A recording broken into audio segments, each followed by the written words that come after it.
Hola y bienvenidos a Tucúa. Yo soy Daniel Jivillé. Los medicamentos antimaláricos, hidroxicloroquina y cloroquina, son fármacos introducidos por serendipia y empíricamente para el tratamiento de diversas enfermedades reumáticas. Ni la cloroquina ni la hidroxicloroquina se sometieron al proceso de desarrollo de fármacos convencional, pero su uso se ha convertido en parte importante de los tratamientos actuales para la artritis reumatoide, el lupus eritematoso sistémico, el síndrome de anticuerpos antifosfolípido y el síndrome de Sjögren primario.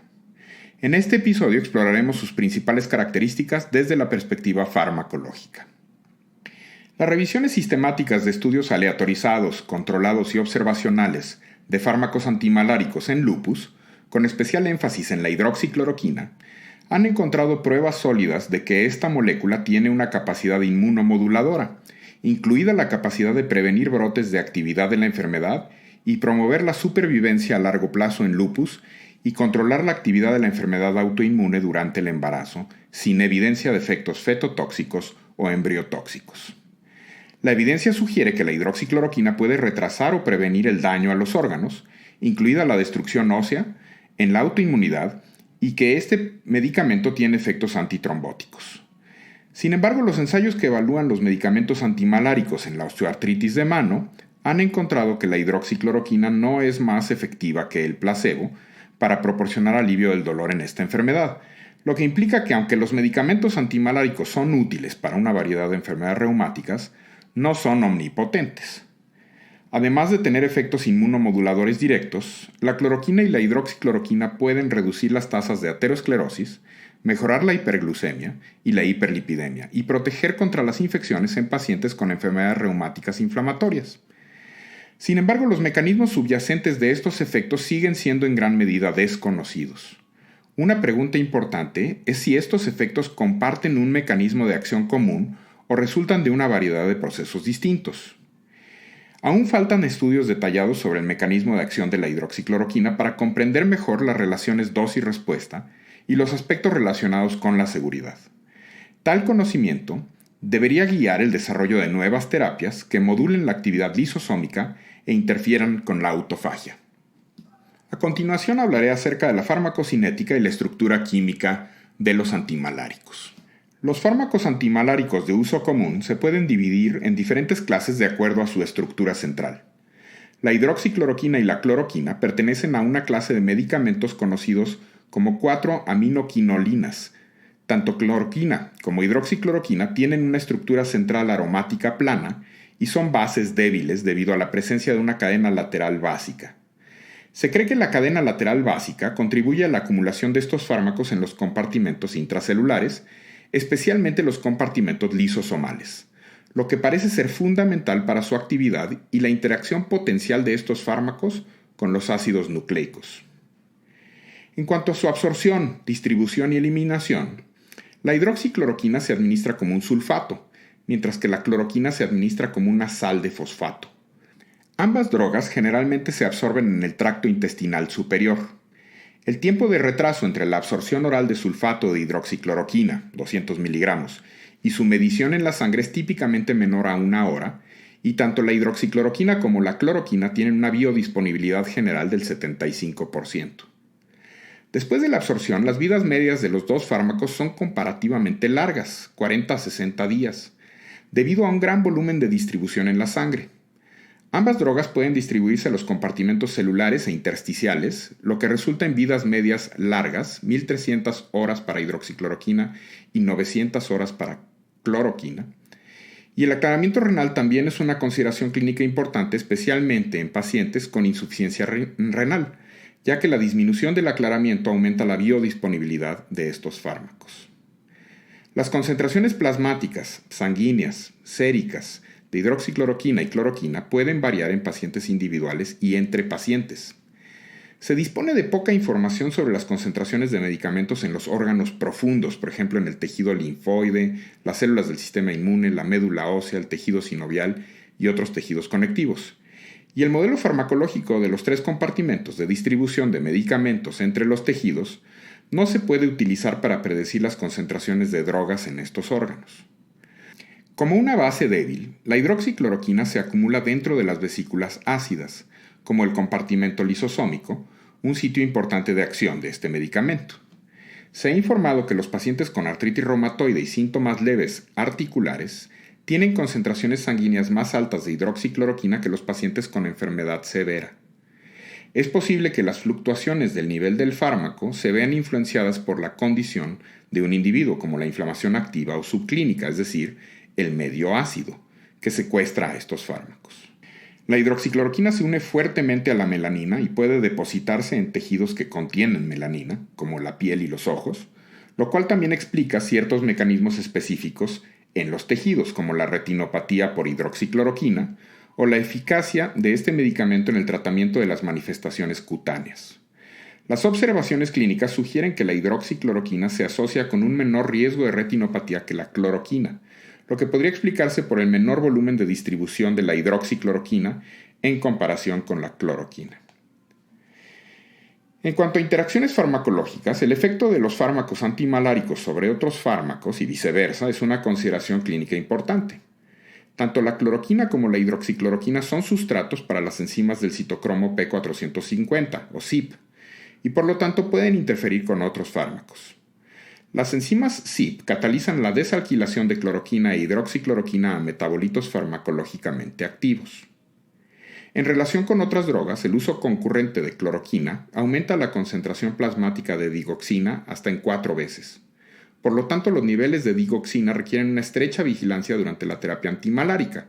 La hidroxicloroquina influye en los niveles de metoprolol al competir por la misma enzima CYP. Como resultado, las concentraciones plasmáticas y la biodisponibilidad de metoprolol incrementan con la terapia basada en hidroxicloroquina.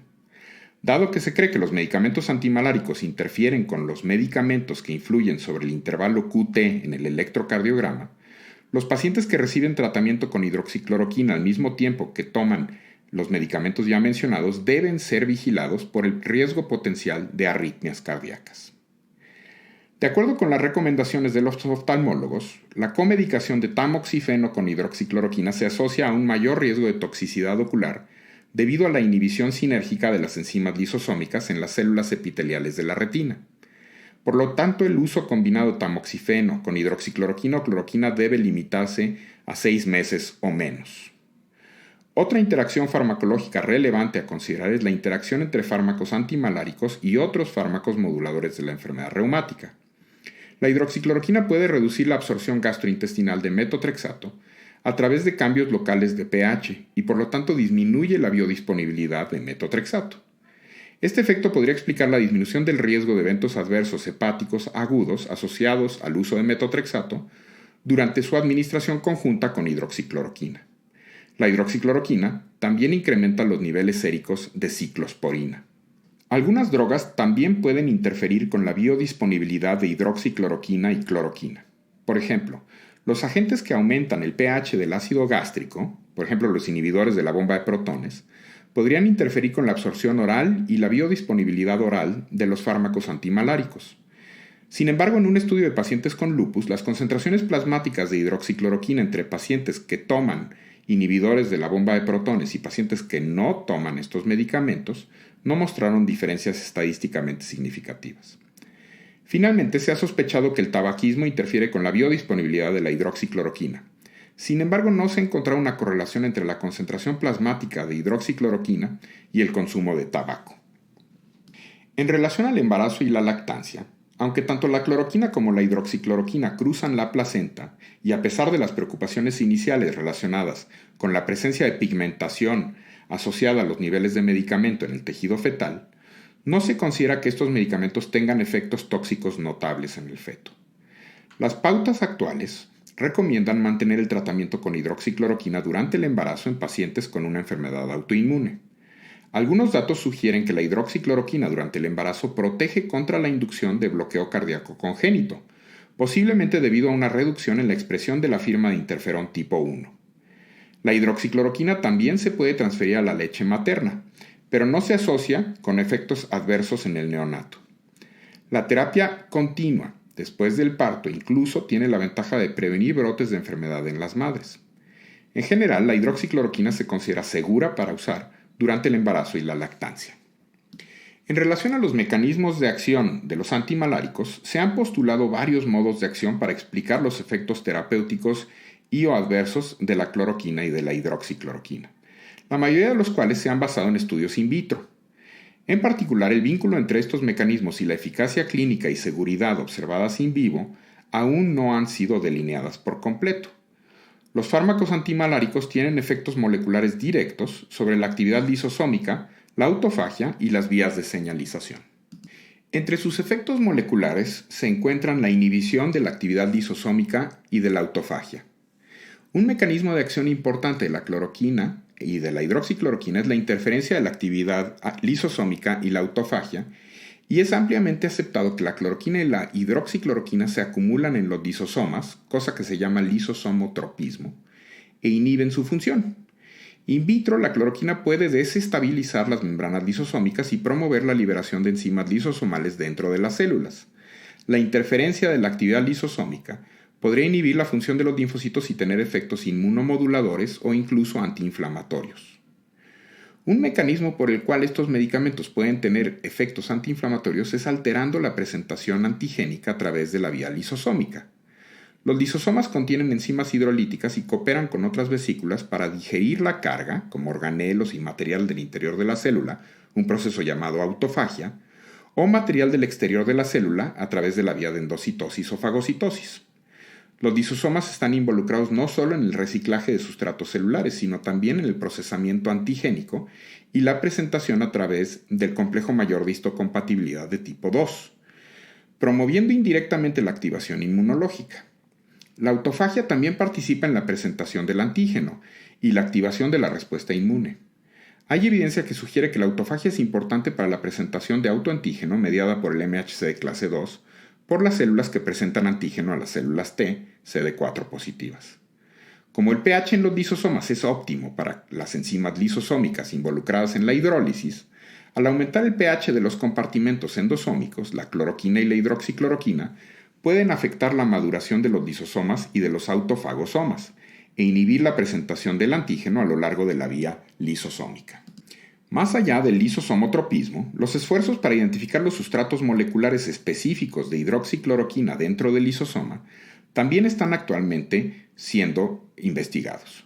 Un estudio identificó que la palmitoilproteína tioesterasa 1 o PPT1, una enzima involucrada en el catabolismo de las proteínas modificadas con lípidos, es un posible objetivo lisosómico de la cloroquina y los derivados de cloroquina. La hidroxicloroquina puede unirse e inhibir la actividad de PPT1 y se sobreexpresa en el tejido sinovial de pacientes con artritis reumatoide. Otro mecanismo molecular es la inhibición de las vías de señalización. La hidroxicloroquina y la cloroquina también pueden interferir con la señalización a través de los toll-like receptors. Por ejemplo, los cambios en el pH endosómico pueden interferir con el procesamiento de TLR9 y TLR7, y por lo tanto estos medicamentos antimaláricos podrían prevenir la activación de TLR por estímulos extracelulares al mediar los cambios en el pH local. La cloroquina o la hidroxicloroquina también puede unirse directamente a los ácidos nucleicos y por lo tanto bloquear la señalización a través de TLR9 a nivel intracelular, inhibiendo las interacciones TLR-ligando.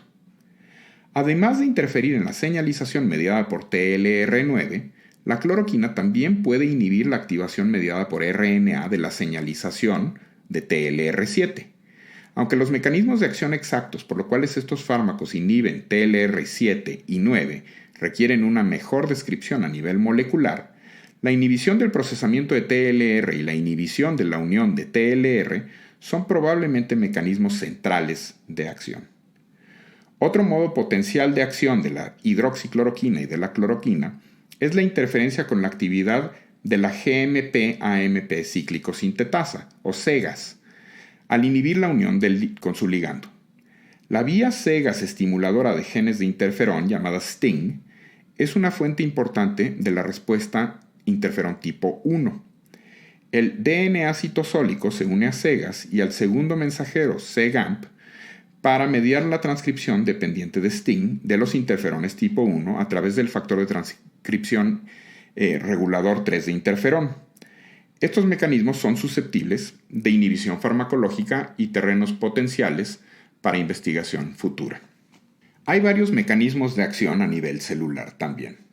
En cuanto a la producción de citocinas y la activación del sistema inmune, la hidroxicloroquina y la cloroquina pueden reducir indirectamente la producción de citocinas antiinflamatorias por varios tipos celulares. In vitro, la hidroxicloroquina y la cloroquina inhiben la producción de interleucina 1, interleucina 6, TNF e interferón gamma por las células mononucleares. Además, el tratamiento con hidroxicloroquina inhibe la producción de TNF, interferón alfa, IL-6 y CCL4, que también se conoce como MIP-1 beta, en células presentadoras de antígenos, principalmente en células dendríticas, y en cocultivos de células natural killer estimuladas con complejos inmunes que contienen RNA. Las señales de TLR estimulan la producción de citocinas y por lo tanto la hidroxicloroquina y la cloroquina pueden inhibir la producción de citocinas al inhibir las vías de TLR, como lo mencionamos antes. En particular, un inhibidor de molécula pequeña de la cinasa 4 asociada al receptor de IL-1, llamado IRAK4, un componente de las vías de señalización TLR7 y 9, podría reducir la producción de citocinas por las células mononucleares de sangre periférica de manera más llamativa que la hidroxicloroquina. Tras la estimulación, la inhibición de IRAK4 altera la expresión de un mayor número de genes inducidos por RNA e inmunocomplejos que en el caso de la cloroquina que en el caso de la hidroxicloroquina.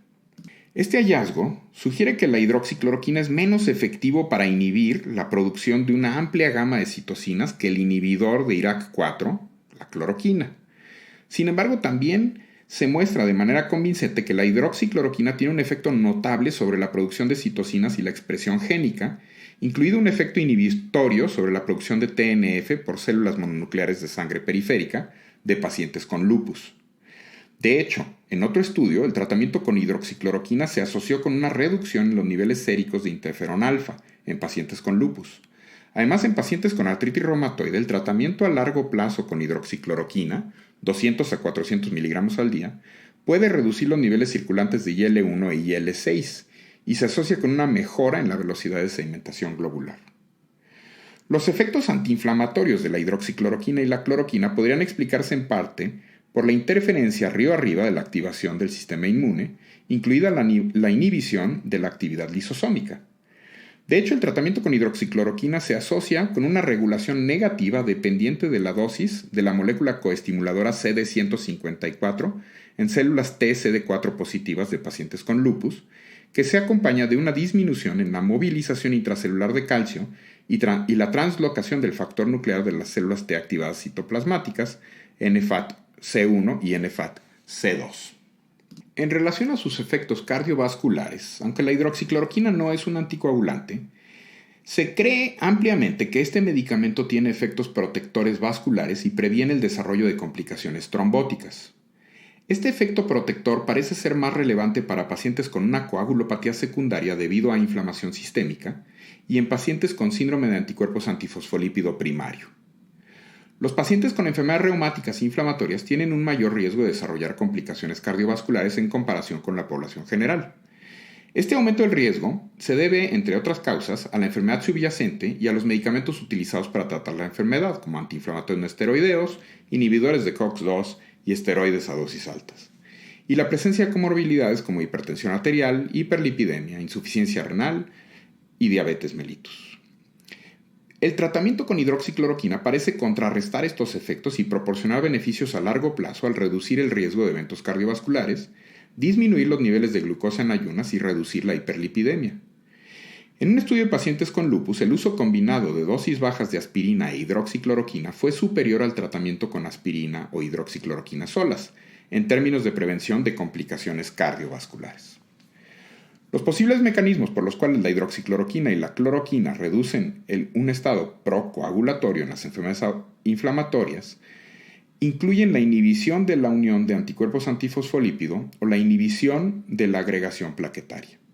En particular, en un modelo de ratón con síndrome de anticuerpos antifosfolípido, el tratamiento con hidroxicloroquina se asoció a una mejora en la función endotelial. Los mecanismos moleculares exactos por los cuales estos mecanismos están mediando estos efectos antitrombóticos siguen, sin embargo, siendo en gran medida desconocidos. Pero, ¿qué implicaciones terapéuticas tiene todo esto?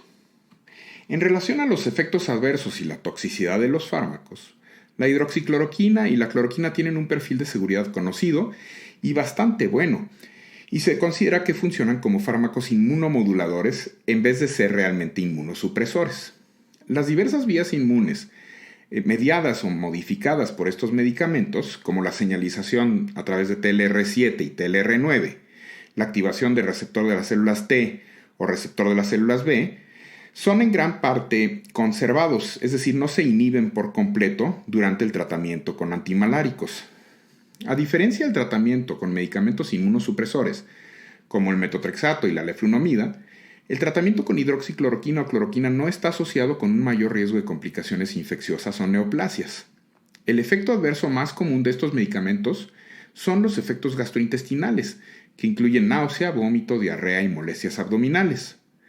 Hay varios estudios que han informado sobre la aparición de miopatía asociada a hidroxicloroquina y efectos cardiotóxicos mediados por hidroxicloroquina o por cloroquina, incluidos trastornos del ritmo, como un intervalo QT prolongado, y el desarrollo de cardiomiopatía en pacientes con enfermedades reumáticas. Sin embargo, se carece de evidencia concluyente de cardiotoxicidad causada por estos medicamentos y se requiere de farmacovigilancia adicional.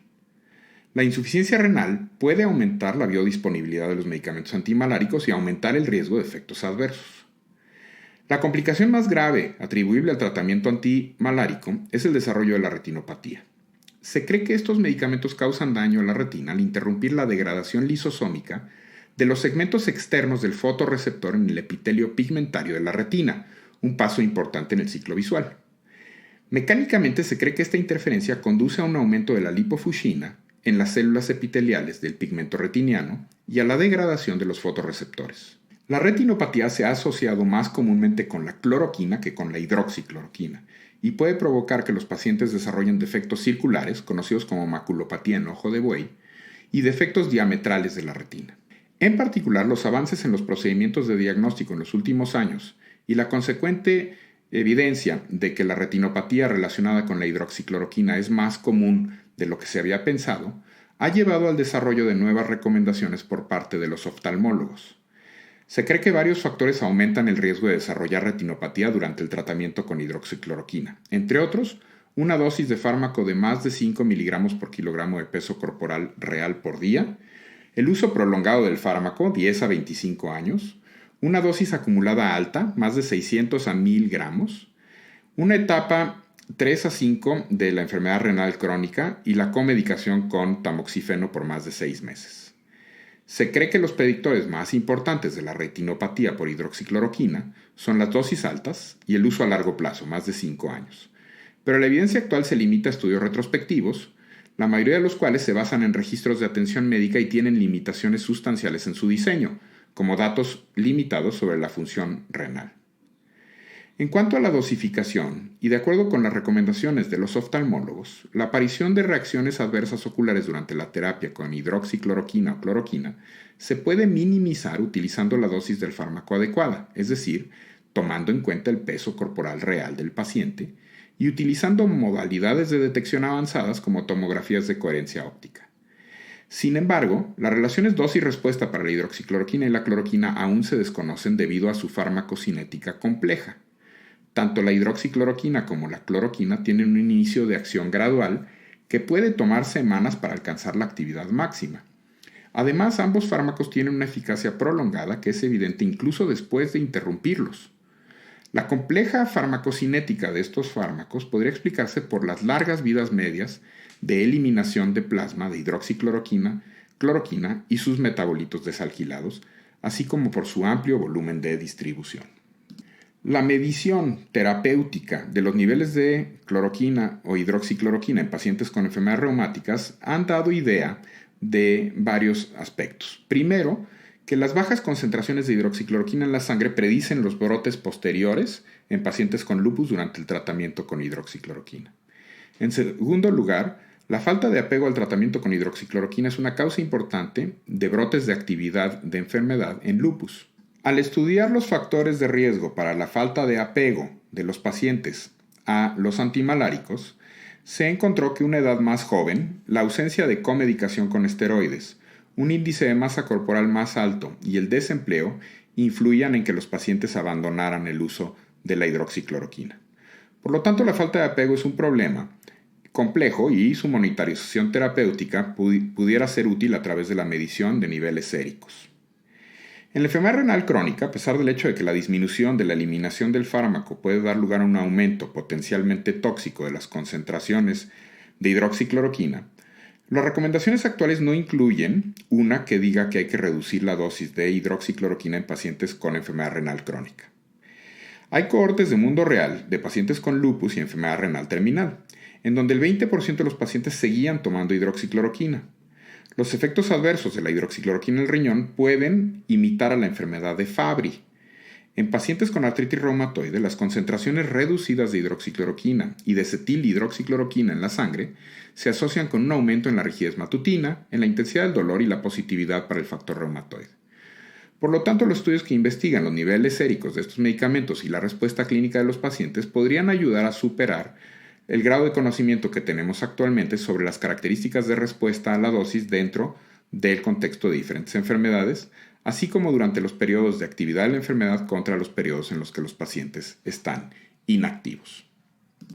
Las últimas directrices de la Academia Estadounidense de Oftalmología, el Royal College of Ophthalmology y el EULAR recomiendan el uso de una dosis más baja de hidroxicloroquina, máximo 5 miligramos por kilogramo de peso corporal real por día, que la utilizaba anteriormente para muchos pacientes. Esta dosis máxima es controvertida y se basa en gran medida en un estudio oftalmológico realizado por Mells y Marmor. Como este estudio utilizó, entre otras cosas, información procedente de la frecuencia de recargas del medicamento en las farmacias, las estimaciones de dosis representan la ingesta real de hidroxicloroquina en lugar de las dosis prescritas. Por lo tanto, el límite de 5 miligramos por kilogramo en este estudio probablemente corresponde a una dosis prescrita de 6 miligramos por kilogramo de peso corporal real, como se ha discutido ya en varios artículos. En estudios asociados a neoplasias, las dosis prescritas de hidroxicloroquina pueden alcanzar hasta los 1.200 miligramos diarios. A pesar de tales dosis tan altas, no se informaron efectos adversos tóxicos relevantes, además de algunas citopenias. Incluso cuando la hidroxicloroquina se combinó con otros agentes oculotóxicos. Sin embargo, los periodos de tratamiento para las afecciones oncológicas son generalmente mucho más cortos que para las enfermedades reumáticas y por lo tanto la dosis acumulada suele ser menor en pacientes con cáncer que en pacientes con enfermedades reumáticas. Un problema relevante con las pautas actuales de oftalmología es que la eficacia de las dosis máximas recientemente recomendadas, 5 miligramos por kilogramo de peso corporal real por día, no se han evaluado en pacientes con enfermedad reumática inflamatoria. Las consecuencias clínicas de seguir esta estrategia de dosificación pueden ser múltiples. Muchos estudios anteriores que evalúan la eficacia de la hidroxicloroquina investigaron que con dosis menores de 6.5 miligramos por kilogramo de peso corporal por día, la dosis efectiva durante los brotes podía ser mayor que la dosis máxima recomendada. Y además los pacientes con diferentes enfermedades pueden requerir diferentes dosis de estos medicamentos antimaláricos. Es de suma importancia delinear aún más el modo de acción de la hidroxicloroquina y de la cloroquina, junto con los aspectos asociados a seguridad y eficacia de estos medicamentos a las dosis recomendadas actuales. La identificación de blancos terapéuticos de estos fármacos, como por ejemplo PPT1, debería permitir el desarrollo de nuevas modalidades de tratamiento. Una línea de investigación reciente es si estos medicamentos pueden prevenir suficientemente la producción de interferón alfa al interferir con TLR7 y TLR9, ya que estas son vías importantes en las enfermedades de tejido conectivo. La forma en que estos medicamentos interfieren con la señalización río abajo de los receptores para ácidos nucleicos, incluidos los receptores para DNA y RNA de doble cadena, como TLR9 y TLR7, y la selectividad y el tamaño de sus efectos requieren también más estudio. Otra característica única de estos medicamentos es su capacidad para inhibir la actividad lisosómica y bloquear la presentación a través de MHC de clase 2. Estos procesos probablemente ocurran, al menos en parte, a través de cambios mediados por estos fármacos en el pH de los autofagosomas y en los lisosomas, lo que influye directamente en la activación de la respuesta inmune. Sin embargo, tal mecanismo de acción requiere validación adicional para ayudar con el desarrollo futuro de medicamentos. Una característica importante de la hidroxicloroquina y de la cloroquina y otros fármacos parece ser su capacidad para inhibir la inmunidad innata y adaptativa. Sin embargo, la hidroxicloroquina y la cloroquina son menos efectivas para inhibir la producción de citocinas que los glucocorticoides y los inhibidores de las cinasas de Janus, así como los medicamentos biológicos, y además tienen un inicio de acción más tardado. Sin embargo, además del riesgo de retinopatía, estos medicamentos antimaláricos tienen un buen perfil de seguridad, probablemente porque no interfieren notablemente con las vías importantes involucradas en la protección contra infección, como la señalización mediada por el receptor de la célula B o el receptor de la célula T, la señalización de citocinas dependiente de JAK-STAT, la señalización a través de TLR4 y ciertas vías de señalización mediadas por quimiosinas. Es importante destacar que la interferencia de la señalización a través de TLR7 y TLR9 y la presentación de antígenos vía MHC clase 2 por fármacos antimaláricos no incrementa el riesgo de infección. Existe un gran interés en el desarrollo de inhibidores específicos de la autofagia para el tratamiento de neoplasias, que podría tener valor clínico en reumatología. Los inhibidores de IRAK4 también están bajo investigación para el tratamiento de enfermedades autoinmunes, así como para el tratamiento de neoplasias. Esta estrategia no interfiere con la presentación antigénica mediada por MHC clase 2, pero podría tener efectos anticitocinas más potentes que los medicamentos antimaláricos. Finalmente, la administración oral de una forma polimérica no degradable de cloroquina está bajo investigación para el tratamiento de enfermedades inflamatorias intestinales. Los datos clínicos sugieren que esta formulación podría suprimir la producción de IL-6 e IL-1 beta y regular la producción de IL-2 en el intestino como resultado de la homeostasis inmune en la mucosa inflamada. En este episodio hemos visto que aunque la hidroxicloroquina y la cloroquina son fármacos bien conocidos que se han usado para el tratamiento de pacientes con enfermedades reumáticas durante muchos años, sus mecanismos de acción exactos apenas comienzan a entenderse. Hay propiedades farmacocinéticas, farmacodinámicas y tóxicas de estos medicamentos que influyen sobre su capacidad de acumularse en diferentes tejidos, incluidos los lisosomas. Y a nivel celular hay varios mecanismos directos e indirectos que explican su mecanismo inmunomodulador, en particular la inhibición de la autofagia, como algo que previene la activación de la respuesta inmune en diferentes tipos celulares. Este episodio contiene mucho material, algunos artículos los voy a poner en línea para que los puedan consultar, pero creo que vamos a estar hablando de antimaláricos durante mucho tiempo más. Les agradezco mucho su atención y les pido amablemente que califiquen este y otros episodios en iTunes y que dejen sus comentarios en tucua.podbean.com. Hasta el próximo episodio.